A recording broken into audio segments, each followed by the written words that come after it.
Les invito a que abran sus Biblias en el Evangelio de Lucas, capítulo 16. En esta mañana vamos a seguir viendo las parábolas del Maestro, del Señor Jesucristo. En esta ocasión, yo le puse como título a esta predicación Cielo e Infierno. Un hecho real, no una ficción. Y este es un tema muy relevante, es un tema muy importante, no solamente para los creyentes, sino también para los incrédulos. Porque como sabemos, esta es una doctrina en la cual se niega rotundamente. No se cree, pero porque no se crea, no deja de existir, no deja de ser real. Nosotros animamos, cuando salimos a evangelizar, advertimos de que hay un destino para cada una de nuestras almas. Nuestras almas son eternas y van a ir a uno de dos destinos, y esta es la realidad. Por más que se ignore de esta realidad, por más que se sepa, o por más que se niegue, o por más que uno esté neutral, no diga, no, acá es el infierno, este es el infierno, y después listo, nos vamos todos al cielo, o no sé, no, para mí no pasa nada. Nos hemos encontrado con esos pensamientos que no van conforme a las Escrituras. Y la importancia de todo esto, es que en esta ocasión no tenemos la enseñanza de cualquiera, sino del mismo Señor Jesucristo. Y particularmente en esta parábola que vamos a tocar ahora, porque es particular, solamente la encontramos en el Evangelio de Lucas. No la podemos ver en otros evangelios. Es muy particular de él y es muy importante que prestemos atención.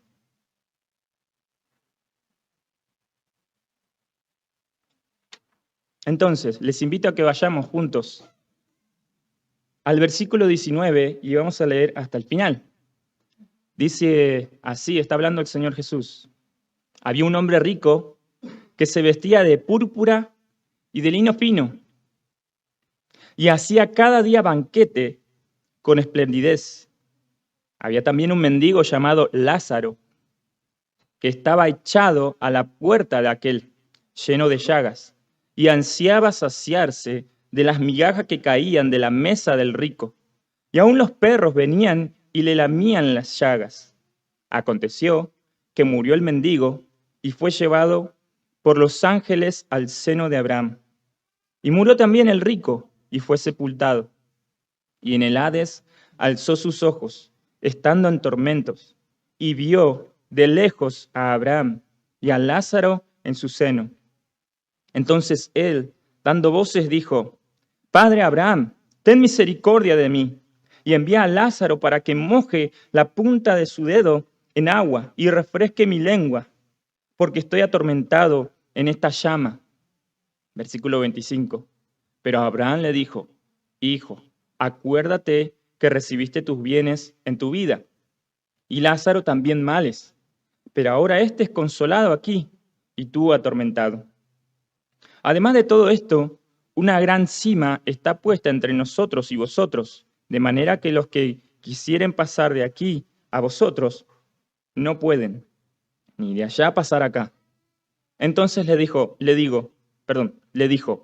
te ruego, pues, Padre, que le envíes a la casa de mi padre, porque tengo 5 hermanos, para que les testifique, a fin de que no vengan ellos también a este lugar de tormento. Y Abraham le dijo: a Moisés y a los profetas tienen, óiganlos. Él entonces dijo: no, padre Abraham, pero si alguno fuere a ellos de entre los muertos, se arrepentirán. Mas Abraham le dijo: si no oyen a Moisés y a los profetas, tampoco se persuadirán, aunque alguno se levante de los muertos. Hasta allí es la porción que vamos a estar examinando en esta mañana. Entonces, al igual que la parábola anterior que vimos la última vez, esta también comienza con un hombre rico.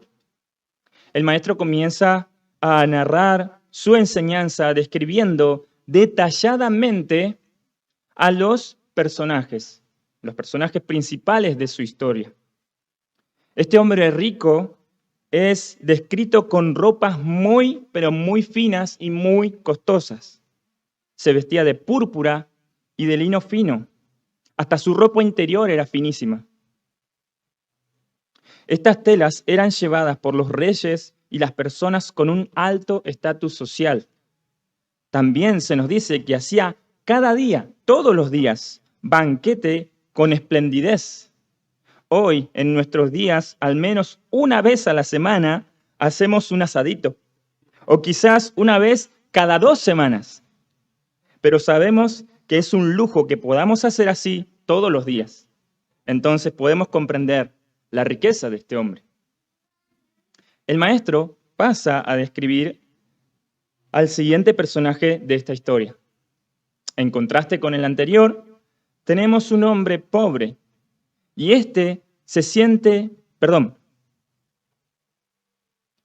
y a este sí se le menciona su nombre. Se llama Lázaro, que es la forma latina de Eleazar. ¿Qué quiere decir? Dios es mi ayuda o mi ayudador. Pero no solamente es un indigente, sino que además su cuerpo está lleno de úlceras. Era tal la condición de este hombre que ansiaba saciarse con las migajas que caían de la mesa de este hombre rico. Pero lo que nosotros ignoramos es que en ese lugar y en esa época se acostumbraba a comer la comida con las manos sin la ayuda de utensilios, y para limpiarse las manos se usaba el pan. Esas son las migajas que este mendigo quería para él. Pero no solamente eso, sino que los perros lamían sus heridas. Los únicos que se compadecían por este hombre eran los perros, que también eran considerados como malditos. Además de eso, sabemos, y también en la época muy probable, que la saliva de estos animales también puede transportar enfermedades muy mortales para las personas. Esta es la descripción que el Señor da de estos 2 hombres. En la historia, el maestro nos cuenta que ambos, el rico y el pobre, mueren. Y esto es un detalle muy importante venido del Señor Jesucristo. ¿Por qué? Porque nos enseña que la muerte no hace ninguna clase de distinción.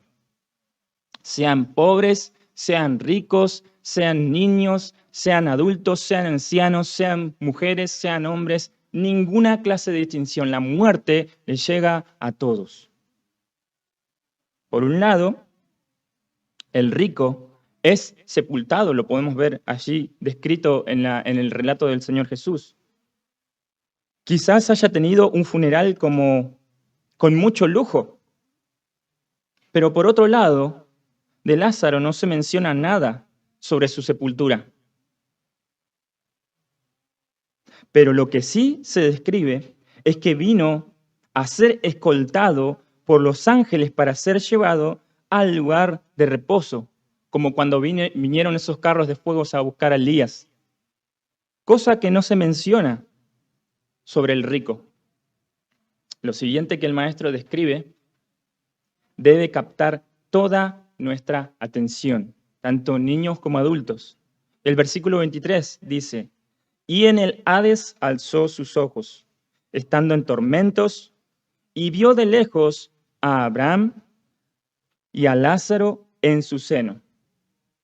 Ahora, lo que podemos encontrar en este versículo solamente y en el siguiente, el versículo 24, es que el detalle que nos está dando el Señor Jesucristo es que este hombre era totalmente consciente de lo que le estaba aconteciendo. Este alzó sus ojos, pudo reconocer que estaba en tormentos, pudo reconocer de lejos a Abraham, incluso pudo reconocer a Lázaro. Y él mismo dice, estoy atormentado en esta llama. Entonces, podemos ver el detalle del Señor Jesús que nos enseña que en ese estado aún uno es consciente. Siguiendo el análisis de esta historia, vamos a notar que este hombre se dirige a Abraham como padre, indicándonos que es muy posible que se trate de un descendiente. Y si vemos el contexto, podemos ver la razón por la cual Jesús, a propósito, hace esta mención. Y es que entre su audiencia se encontraban también los fariseos. El versículo 14 del capítulo 16 dice, y oían también todas estas cosas los fariseos que eran avaros y se burlaban de él, se burlaban de Jesús. Estos fariseos, esta clase de personas, se adjudicaban la salvación solamente por ser descendientes, según la carne, de Abraham. Miren lo que dice Juan, capítulo 8, versículo 33. Linaje de Abraham somos y jamás hemos sido esclavos de nadie, le dijeron estos judíos que estaban empezando a creer en Jesús, pero en un momento les dice el Señor Jesucristo que eran esclavos. Y ellos dicen, no, nosotros somos descendientes de Abraham, no puede ser, nosotros jamás hemos sido esclavos. A lo que el Señor Jesús contesta que todo aquel que hace pecado, esclavo es del pecado. A este hombre, volviendo a la historia, no le ayuda para nada en su salvación el parentesco con el patriarca. Esa es otra enseñanza que podemos rescatar, recibir. Incluso yo pensaba, de alguna manera tenía este pensamiento.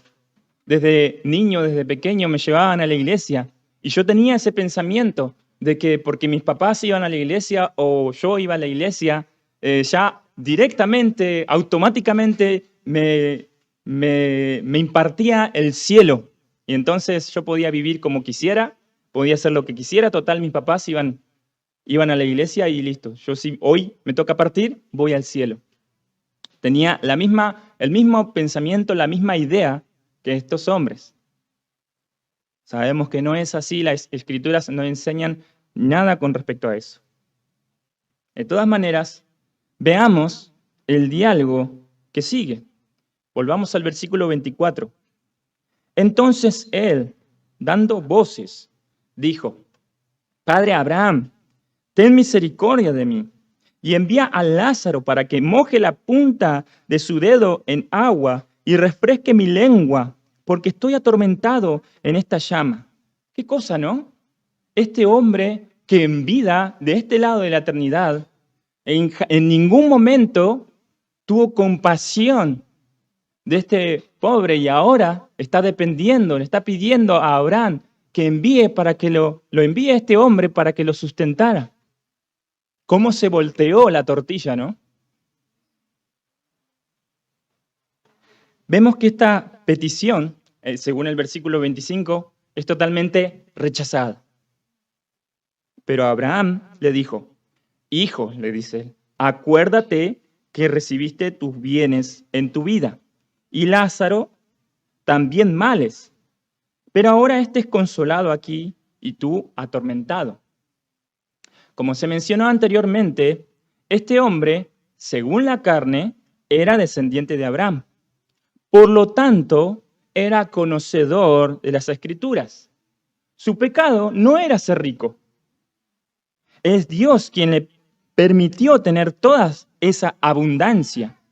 Su pecado fue el no compartir de esa providencia con los necesitados como Lázaro. Él era conocedor de la voluntad de Dios expresada en Isaías 58:7. Es que partas tu pan con el hambriento y a los pobres errantes albergues en tu casa, que cuando veas al desnudo lo cubras y no te escondas de tu hermano.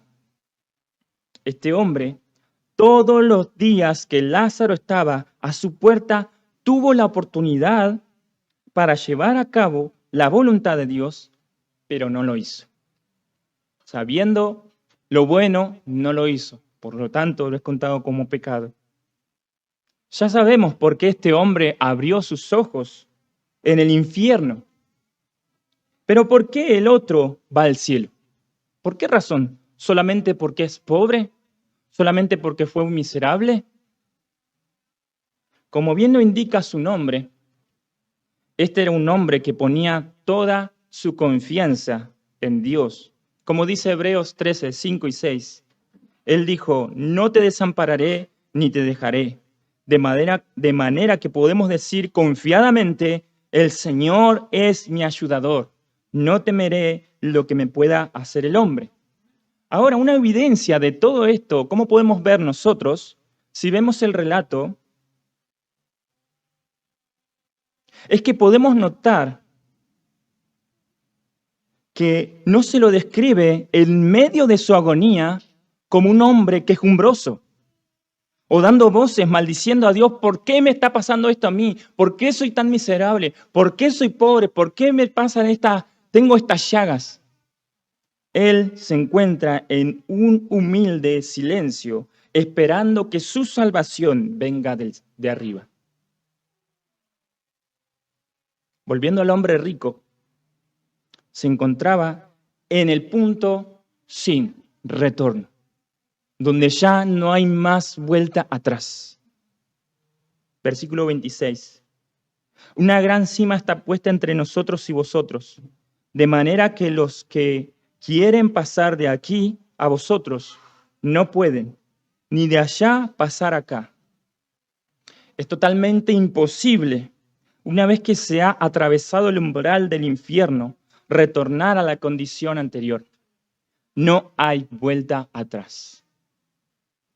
A continuación, tenemos una nueva petición de este hombre. El 27 y el 28 dice, entonces le dijo, como no le podía conceder estas peticiones, dice, te ruego pues, Padre, que le envíes, es decir, a Lázaro, a la casa de mi padre, porque tengo 5 hermanos, para que les testifique, a fin de que no vengan ellos también a este lugar de tormento. Petición rechazada. Versículo 29. Y Abraham le dijo, a Moisés y a los profetas tienen, óiganlos. Él entonces dijo, no, padre Abraham, porque si alguno fuere a ellos de entre los muertos, se arrepentirán. Mas a Abraham le dijo, si no oyen a Moisés y a los profetas, tampoco se persuadirán, aunque alguno se levantare de los muertos. En primer lugar, tenían las escrituras, como bien les dice Abraham. ¿Y qué enseñaba Moisés con respecto a la salvación? Éxodo 14:13 dice, y Moisés dijo al pueblo, y esta era una historia, la historia más importante de la redención, dijo al pueblo, no temáis, estad firmes y ved la salvación que Jehová hará hoy con vosotros, porque los egipcios que hoy habéis visto, nunca más, para siempre, los veréis.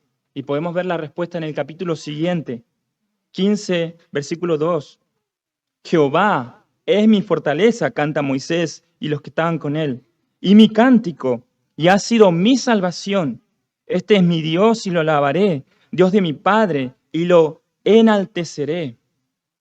Eso enseñaba Moisés. ¿Y qué enseñaban entonces los profetas? Algo como lo siguiente. He aquí Dios es salvación mía. Me aseguraré y no temeré, porque mi fortaleza y mi canción es Jehová, quien ha sido salvación para mí. Sacaréis con gozo aguas de las fuentes de la salvación. Y se dirá en aquel día, he aquí, este es nuestro Dios. Le hemos esperado y nos salvará. Este es Jehová, a quien hemos esperado. Nos gozaremos y nos alegraremos en su salvación. Así dijo Jehová, dijo el profeta, en tiempo aceptable te oí, y en el día de salvación te ayudé, y te guardaré, y te daré por pacto al pueblo, para que restaures la tierra, para que heredes asoladas heredades. Cercana está mi justicia. Ha salido mi salvación, dice Dios, y mis brazos juzgarán a los pueblos. A mí me esperarán los de la costa, y en mi brazo ponen su esperanza. Cuán hermosos son los pies sobre los montes, del que trae alegres nuevas, del que anuncia la paz, del que trae nuevas del bien, del que publica salvación, del que dice a Sión, tu Dios reina. Jehová desnudó su santo brazo ante los ojos de todas las naciones, y todos los confines de la tierra verán la salvación de Dios, nuestro Dios. Algunas porciones de los profetas que enseñan sobre la salvación. Este hombre particularmente, tenía el acceso a estas promesas, incluso la historia de la redención.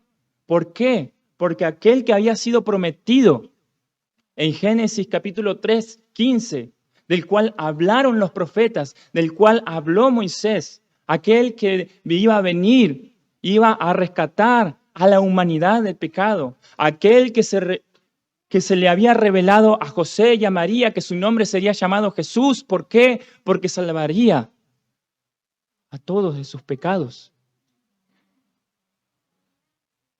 Esa historia la conocían muy bien y tenían el acceso. No era algo imposible para ellos.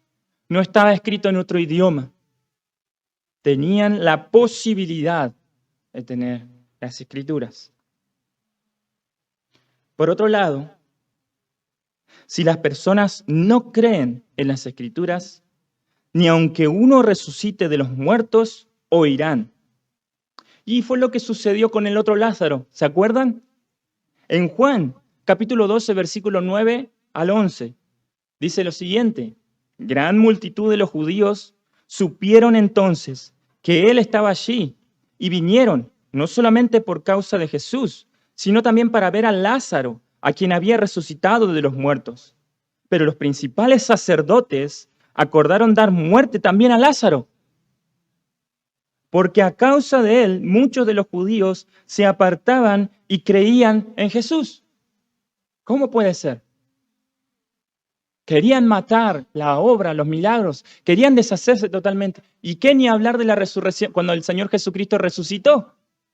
¿Creyeron? No quisieron creer, se negaron por su necedad. Estaban ciegos, al igual que nosotros. Si no es Dios que nos ilumina los ojos para ver a Cristo crucificado y resucitado y glorificado, seguiríamos en la misma condición. Pero ni aún así querían tapar como pudieran, con dinero, como mintiendo, sacando falsos testigos, pero aún así no pudieron negar la resurrección poderosa del Señor Jesucristo. También, como diría más adelante el apóstol Pablo en Gálatas 1, 8 y 9, mas si aún nosotros o un ángel del cielo os anunciare otro evangelio diferente del que os hemos anunciado, sea anatema, maldito. Como antes hemos dicho, también ahora lo repetimos. Si alguno predica diferente evangelio del que habéis recibido, sea anatema.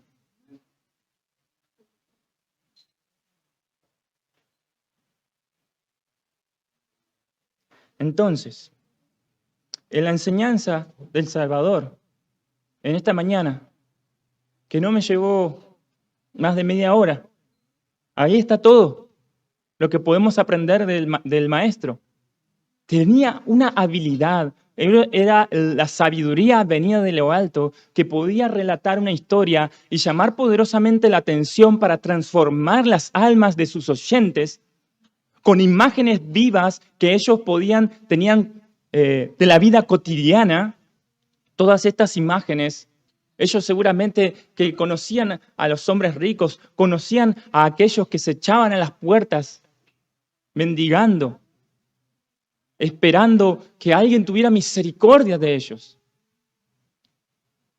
El Salvador usó estas imágenes para plasmar en las mentes de sus oyentes la enseñanza, el poder que tiene la enseñanza del Maestro y la realidad, porque el infierno es real, el cielo también es real. Esa es la buena noticia. Pero para eso hay que ver también una realidad, aunque sea fea, aunque sea horrible. Aunque hoy en día no se predique de esto, el Señor Jesucristo enseñó de eso. ¿Nosotros por qué no vamos a hacerlo? ¿Nosotros por qué deberíamos callar las palabras, censurar al Señor Jesucristo, creyéndonos mejores que Dios? ¿Por qué deberíamos ocultar esta realidad? Parece feo, parece duro, parece sin esperanza, pero a veces es necesario un balde de agua fría para despertar. Es necesario que las almas que están durmiendo allí afuera sean sacudidas con este balde frío, para que se den cuenta a dónde están yendo si no hacen nada, si se encuentran en la neutralidad. Crean o no lo crean, es el destino que les espera.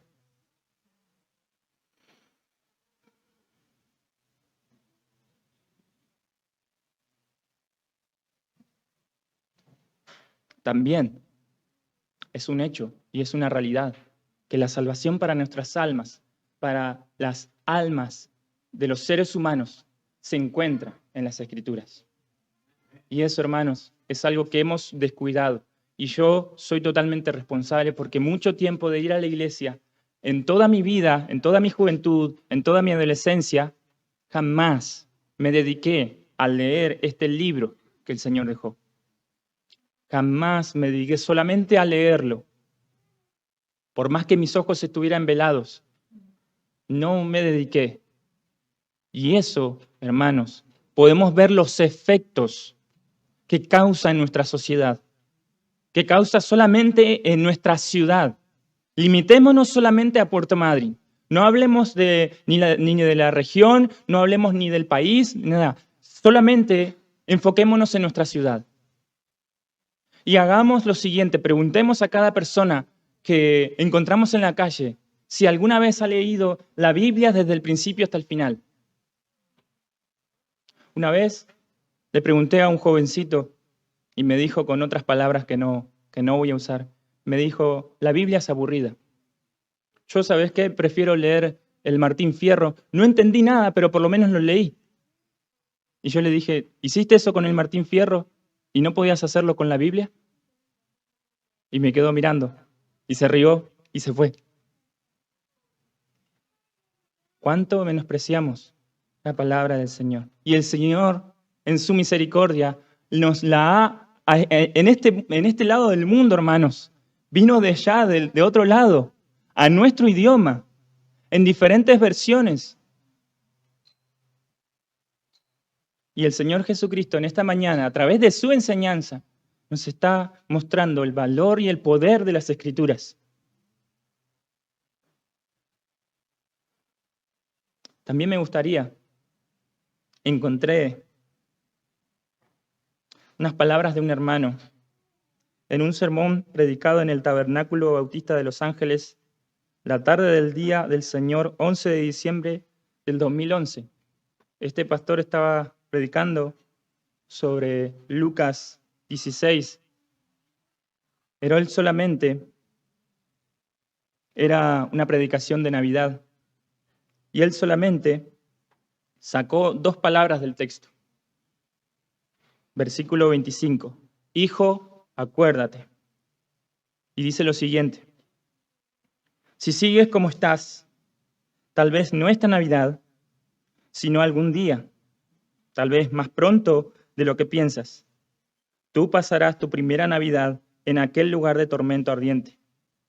¿Qué recordarás cuando pases tu primera Navidad en el infierno?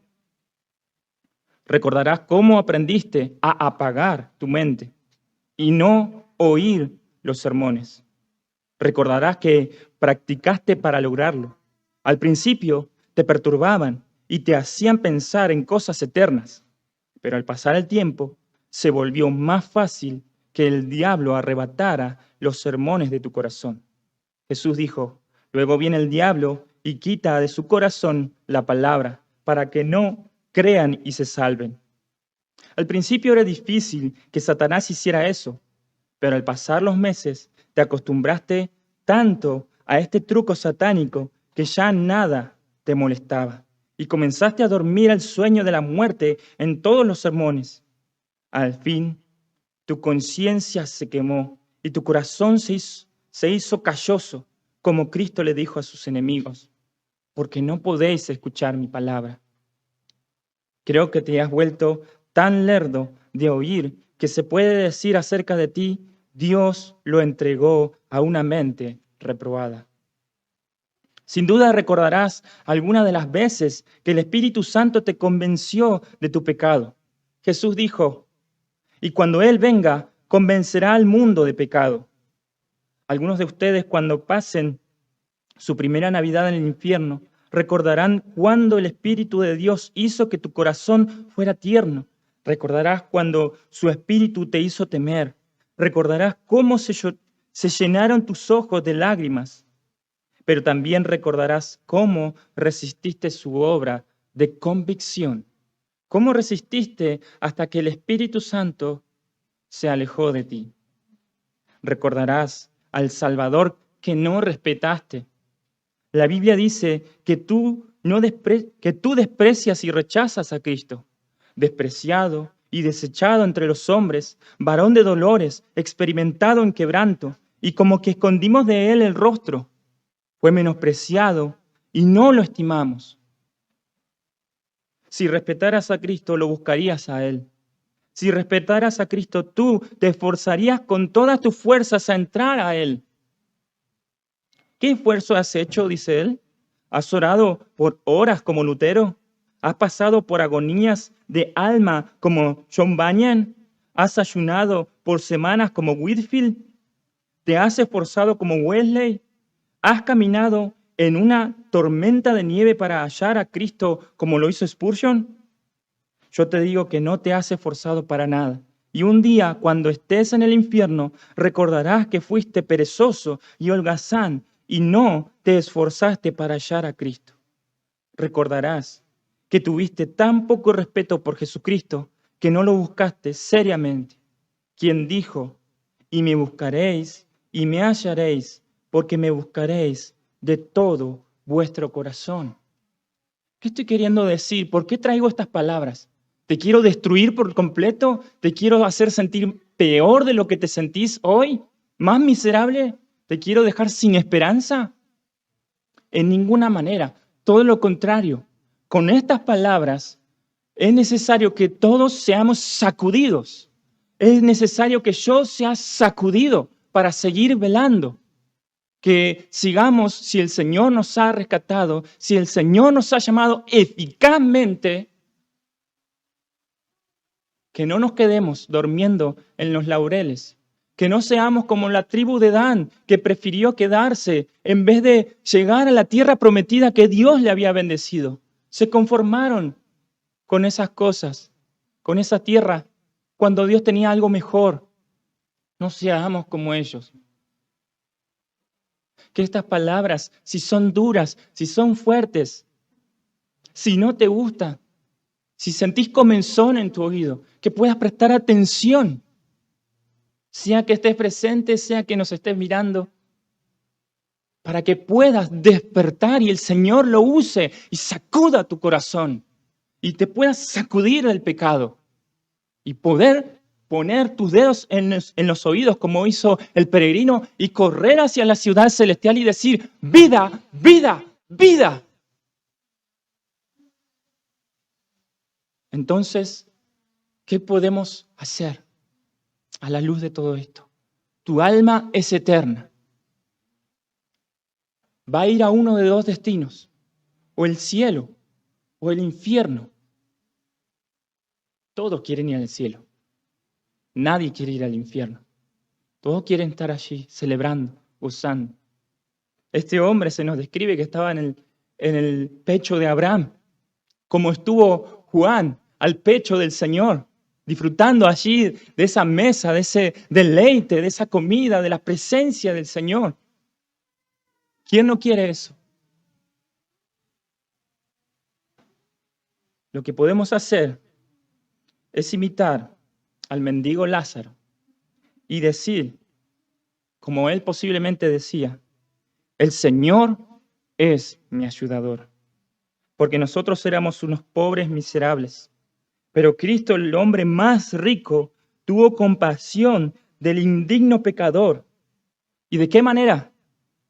Ya conocéis la gracia de nuestro Señor Jesucristo, que por amor a vosotros se hizo pobre, siendo rico, para que vosotros con su pobreza fueseis enriquecidos. En nuestra miserable y lastimosa condición, Él tomó nuestro lugar. Isaías 53, 4 y 5 dice, ciertamente llevó Él nuestras enfermedades y sufrió nuestros dolores, y nosotros le tuvimos por azotado, por herido de Dios y abatido. Mas Él herido fue por nuestras rebeliones, molido por nuestros pecados. El castigo de nuestra paz fue sobre Él, y por sus llagas fuimos nosotros curados. Así, eso fue lo que hizo Dios. Hubo, como cantamos hace un momento, un glorioso intercambio. Mi posición, al verme reflejado en la ley santa de Dios, creyéndome hermoso, creyéndome bueno, que no necesito nada, al exponerme a la ley de Dios puedo ver lo feo, las llagas, lo horrible, lo que el pecado hizo conmigo, lo miserable, lo podrido que estaba mi cuerpo esperando la muerte, hasta que Dios hizo algo. Él tomó ese lugar. Mis llagas fueron sus llagas. Pilato hizo castigarlo. Hizo que su cuerpo fuera rasgado a tal punto de que todo colgaba de él. Sus manos, tiernas como la de un bebé, fueron atravesadas. Sus piecitos también fueron traspasados. Su costado fue abierto. Eso fue lo que hizo Dios. Sí, Dios está sentado allá en su trono. ¿Qué hizo? Que baje y que haga algo. Dios ya lo hizo. Y lo hizo para que no pasaras por llegaras hasta ese punto. Pero hay un punto que no hay vuelta atrás. Un punto sin retorno. No llegues a ese punto. Entre tanto que se dice hoy, tu salvación está cerca. Mirad a mí y sed salvos todos los términos de la tierra, porque yo soy Dios y no hay más. Dios es el único que puede salvar. Jesucristo es el único que te puede salvar. Es tu sustituto. Como dijo el hermano al comienzo, no hay otro nombre dado a los hombres por el cual podamos ser salvos. Este hombre rico, quería que Abraham o Lázaro intercediera por él. Ni Abraham, ni Lázaro, ni María, ni ningún santo puede interceder. Dice Job 5:1, ahora pues da voces, ¿habrá quien te responda? ¿Y a cuál de los santos te volverás? No hay quien pueda salvar, solamente el Señor Jesucristo. ¿Cómo lo hace? Dando nuevos nacimientos. Dice Gálatas 3:9, de modo que los de la fe son bendecidos con el creyente Abraham. Los verdaderos descendientes de Abraham no son aquellos según la carne, sino los que tienen fe, una fe como la que tiene Abraham, como la que tuvo Abraham, que él confió en Dios a pesar de su carne, a pesar de su debilidad. Aquellos que son descendientes verdaderos, esos descendientes espirituales de Abraham que reciben la promesa, el pacto que Dios hizo, el pacto de misericordia. Son aquellos que nacen de la esposa libre, los que son como Isaac, que significa risa, y nacen por el poder de Dios, no con el esfuerzo de la carne como Ismael, sino verdaderamente del poder de Dios. Solamente esos son los verdaderos descendientes de Abraham. Que hoy el Señor te conceda el poder nacer de nuevo y experimentar la gloria venidera.